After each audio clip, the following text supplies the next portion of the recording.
ngarang asi khoi Manipur Press Club ta leiba khoi book release tawbugi thoram ama khoi thangjing hall da pangthokre khoi larik asi book release tawbugi ai base khoi Dr. Thanaujam Babina Devi amari Thanaujam Somokanta tauthingmang en luang hariba ja author ani jin ibibani like asi gi maming se ja khoi pedagogy and Manipuri language haiba onga khoi telanka haiba onga amadi khoi emotional and intelligent haiba onga khoi like ahum sida yamna lokacin go point khoi pedagogy and Manipuri language se hoi hoju khoi Manipur University da khoi Manipuri subject bet tawira dai tawira amni pesi tawbiru se khoi hana Bengali da irambadagi Bengali se khoi paba kaya haiba wasalakpa thoksalaktabdagi khoi maite londa imalonda maite mekte ibiyo haibagi expose tawse haibagi matangda amasu khoi pedagogy and Manipuri language amasu yauri adugo khoi telanga haribsidana khoi telanga hariba khoi like sedana men oina haise khoi nupi oibi singi punsida hojik thoiba irang amadi nupi gi thoring do thodok sing thoisi matang je yamna mari leini hajab tairo ja masi matang khoi nupi oibi gi punsida khoi gi palem panthaugi manakta leiringai dadi masagi ningba apamba hek thungba imai pan hek luna tawba adubu yumban lambida chakhiba matam dadi ma ki mapuroi mana khoi gi duri da paiduna amadi mana chaningo mafam chatpa phangandaba amadi mawa mapuroi seba ningthina tahoningba imung manungi mane makugi matangda su yamna fajabam su yauri adubu masida hek kariguma mawa mapuroi bana hariba khoigi durida amuk thadokpa amuk phajinba haibiji matangjida masana ka hena khoigi pendabagi kholaw lawramaga chakhiba matamda thoningaba thodok tholakpa chibana ba tholakpa masi kam su yauri oja masi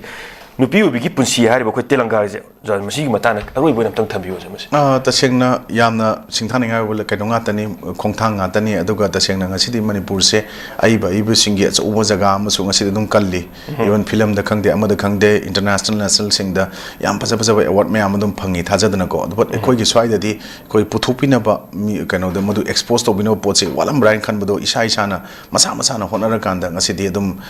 honarak pot mayam am ui swai da ina yam nungsiba aduga kanom kakte example bijaningi makogi punsi kongchat makoina lori ba thodang sona mai pa kanen khalininga na bigano haibijo han tamjara kanda ko igal haiba usekse madi yamna masaji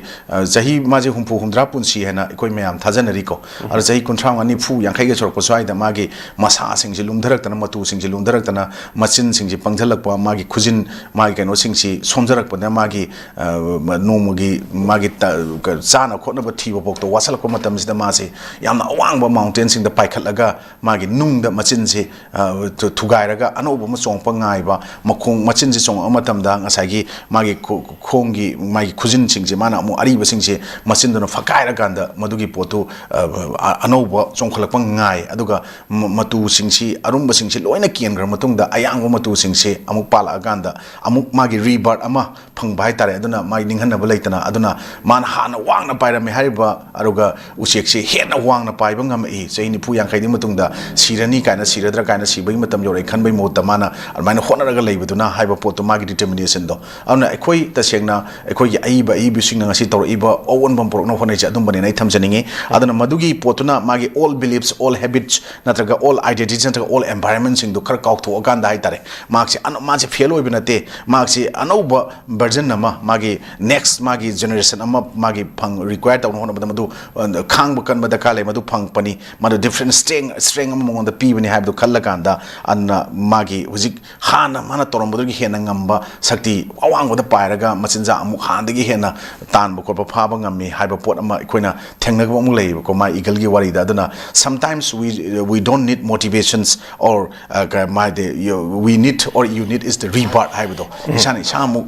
isagi manung da phumduna leiba koi gi ngasai kaino haib tare koi gi talents me am man traga koi strength me am mai ko utop ngam na leiba me am do ngasi de koina hana Bengali script sinaramaga su maitei make script isagi lejariba isagi e-roll e-ek ina leja haibsa koi gi e-ek se sinadana dum lakwa pot sinabo hawi pot am lai se masigi pot ne rebirth amamu phangbanen lawi adana swais da koi mayam gi koi khangde ama khangde gi motivation gi wanate mase phaja haina duna adu tawgrega haibagi wanate madu thoina da kala taw pot am lai aina tawdo pot focus trokanda hana pairam sang du hena wangna paiba hana leramba strength gi hena pangba adugi pot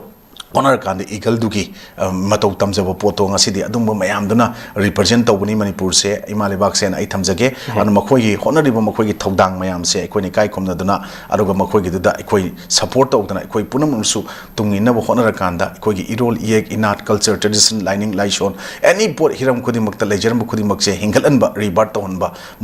mutpagi type ta leiruraga su ngasi hingalakpadawndi mami yam chaung tawa hore hena tahanduna ngasi di yeknaba mayam amana langoi chansalakpa pot mayam singse lanthengnabada ngakthokboda ikhoi amata oina leminaba mathau tai hena ismai thamjaki tagachari oja ojagi chilama tamga kai thopiduna ngasi north window gi ayuk ki sandok chariba morning analysis asibu mapung phambi da mak tawjabu tagachari